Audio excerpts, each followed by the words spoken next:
This video is brought to you by the Anarchist Black Cross, supporting radical activists and prisoners. This is only supposed to happen in the movies. Henry Fonda in The Wrong Man. Harrison Ford in The Fugitive. North by Northwest. Thin Blue Line. An innocent person, when they least expect it, falls into an unbelievable chain of events and finds themselves accused of a crime they could not possibly have committed. Every step in the justice system goes wrong. All seems hopeless as the camera rolls closer and closer to the death chamber until finally, at the very last minute, the authorities are proven wrong and the accused is set free to live happily ever after as the credits roll. After all, this is America, where these sort of nightmares do not happen, because our justice system is fair. Our justice system works. Now imagine you are a respected, award-winning, and courageous journalist whose news reports are sometimes critical of a notoriously violent and corrupt police department. Suddenly, the nightmare happens to you. Shot through the liver at the scene of a crime. Instead of helping you, the cops beat you as you lie on the sidewalk and allegedly beat you again inside the hospital. Not in Haiti, not in China, but in the United States of America. When you wake up from surgery, the nightmare is still there. You are the one accused of what the corporate media tells us is the ultimate unforgivable sin: killing a police officer.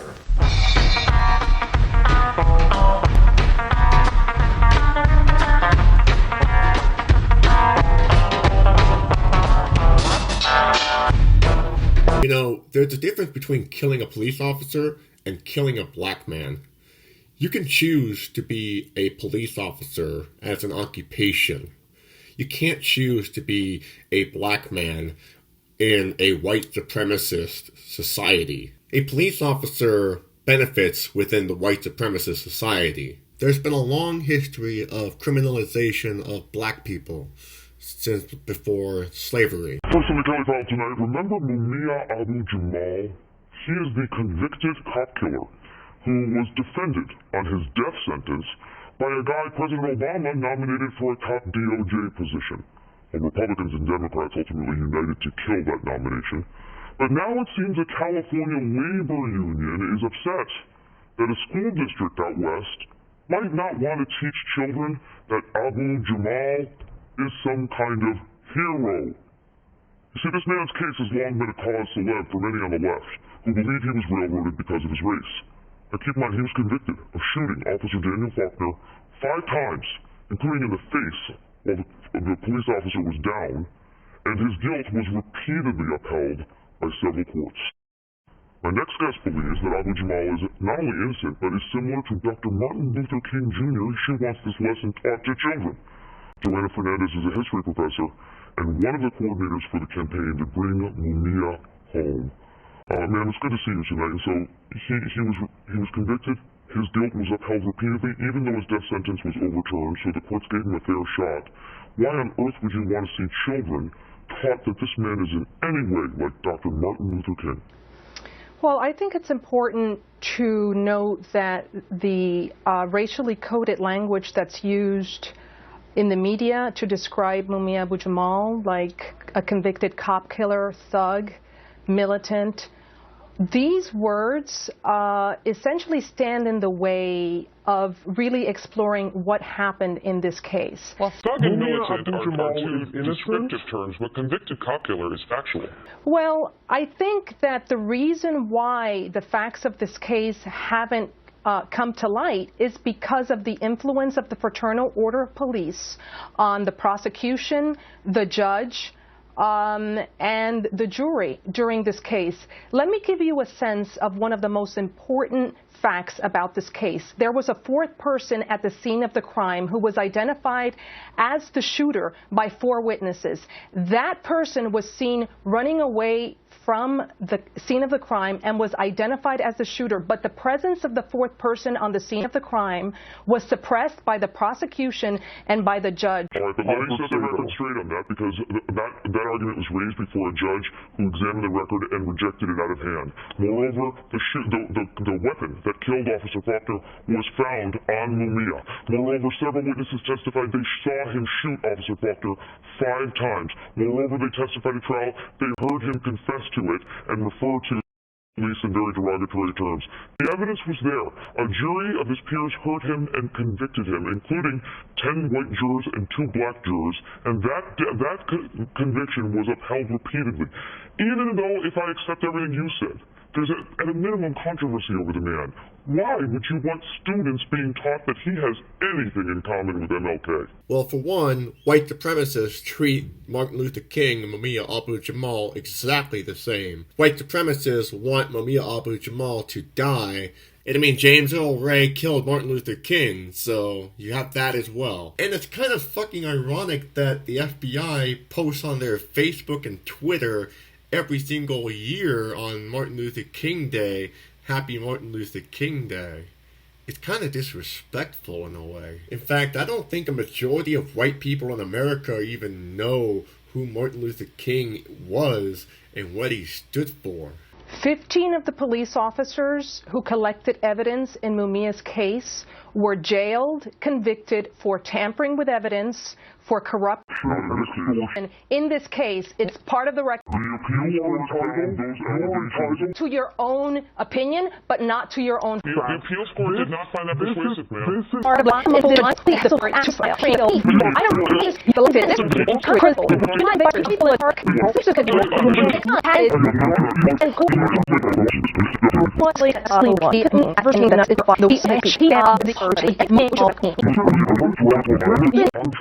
I'm trying to get you on point. I'm trying to get you on time to really You're having a conversation about a very complicated case. Our conversation is Thank you for having me. I learned from my comrade Michael that in Puerto Rico, you don't have a right to vote for your president of the United States of America. But in the book Are Prisons Obsolete by Angela Y. Davis, former Black Panther activist, she writes, what societal interest is served by prisoners who remain illiterate? What societal benefit is there in ignorance? How are people corrected while imprisoned if their education is outlawed? Who profits other than the prison establishment itself from stupid prisoners?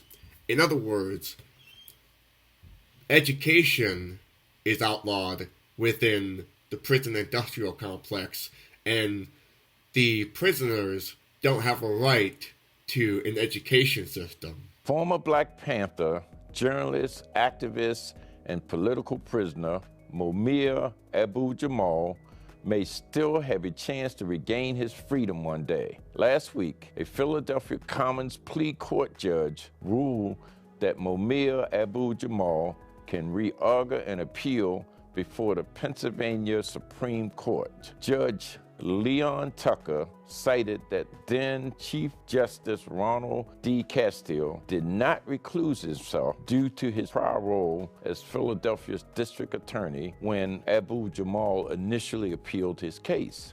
Tucker wrote in his 36-page opinion that if a judge serves as prosecutor and then the judge, there is no separate analysis or determination required by the court. There is a finding of automatic bias and due process violation. Abu-Jamal was convicted and sentenced to death in 1982 for the 1981 murder of Philadelphia police officer Daniel Faulkner. For 37 years, activists have protested his conviction and imprisonment on grounds that insufficient evidence was provided at the time and that the charges and eventual conviction was politically motivated. Oh, really?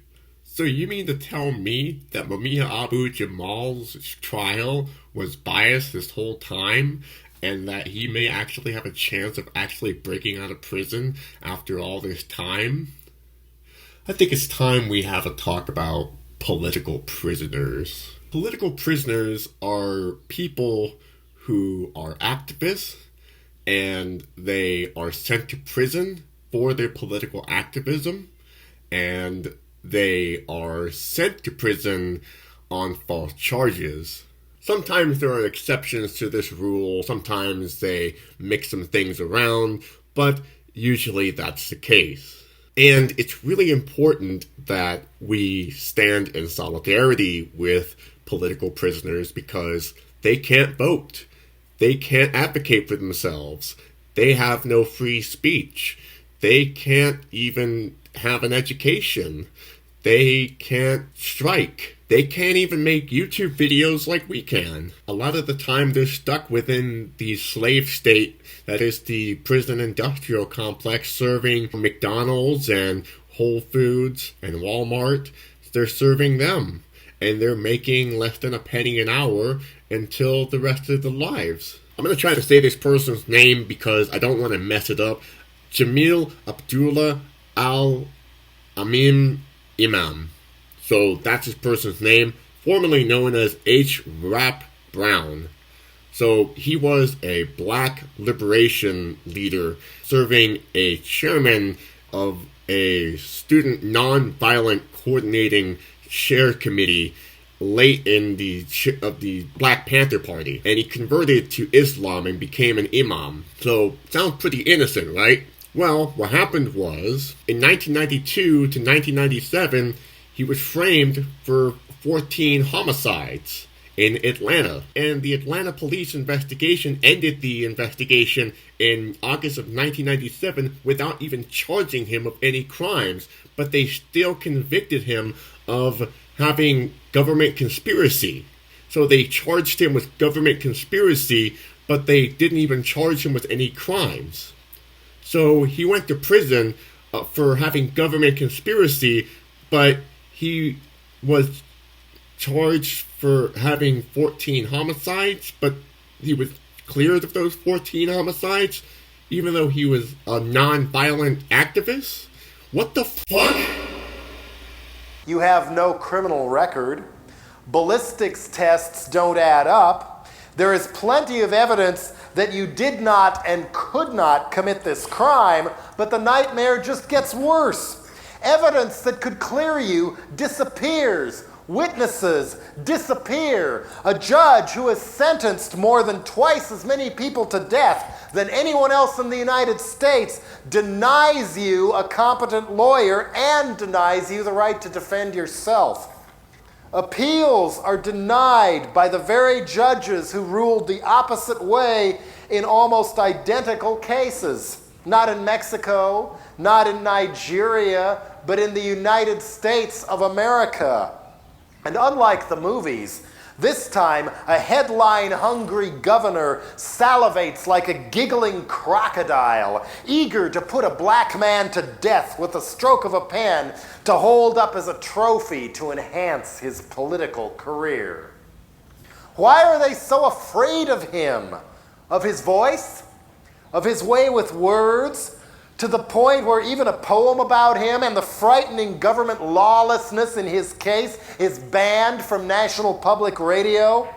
Is it what he says about our country and ourselves, in words so powerful and eloquent that our children may one day study his now banned radio commentaries in school, the way some now study the last words of Bartolomeo Vanzetti before he and Nicola Sacco were executed by the U.S. government in 1927 for a crime they did not commit? The real crime being they were anarchists. They were labor union activists. And if that's not enough, they were immigrants. So, you see where I'm coming from here? He's literally a non-violent activist. It doesn't make any sense. He doesn't deserve to go to prison. The last political prisoner I want to talk about today is Chelsea Manning.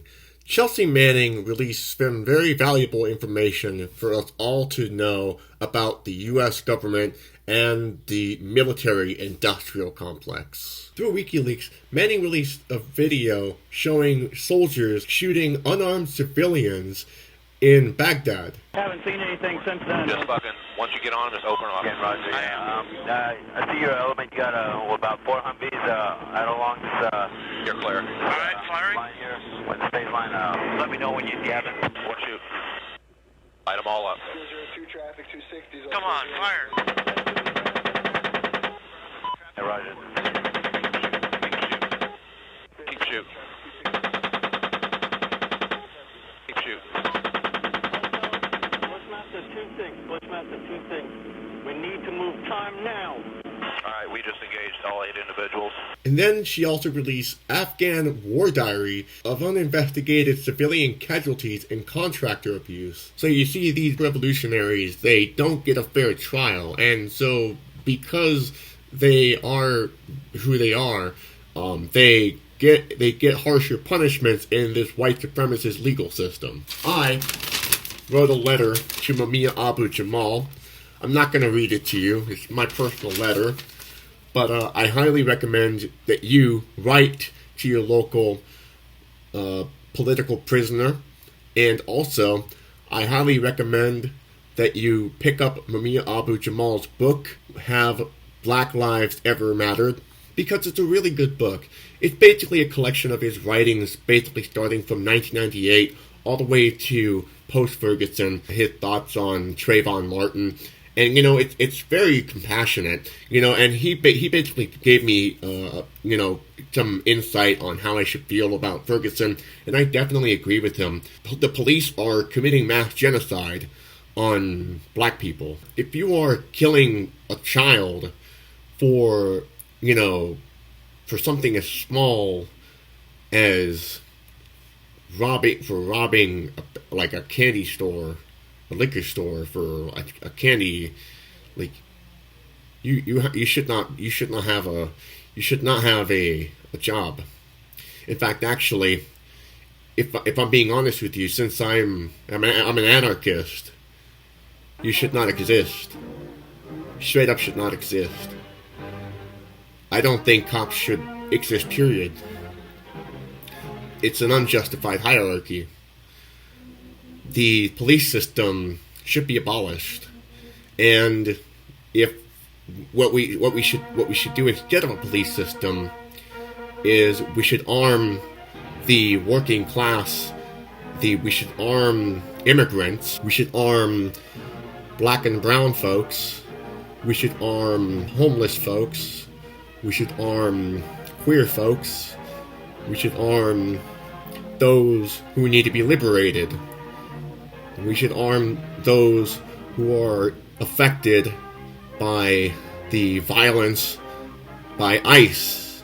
Arming immigrants and black and brown folks is important because they need to be free from this oppression. They need to be free from being in this prison industrial complex.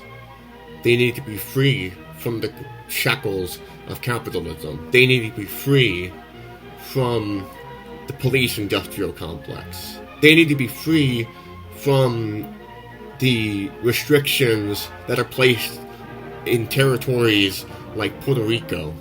They need to be free from the white supremacist judicial system.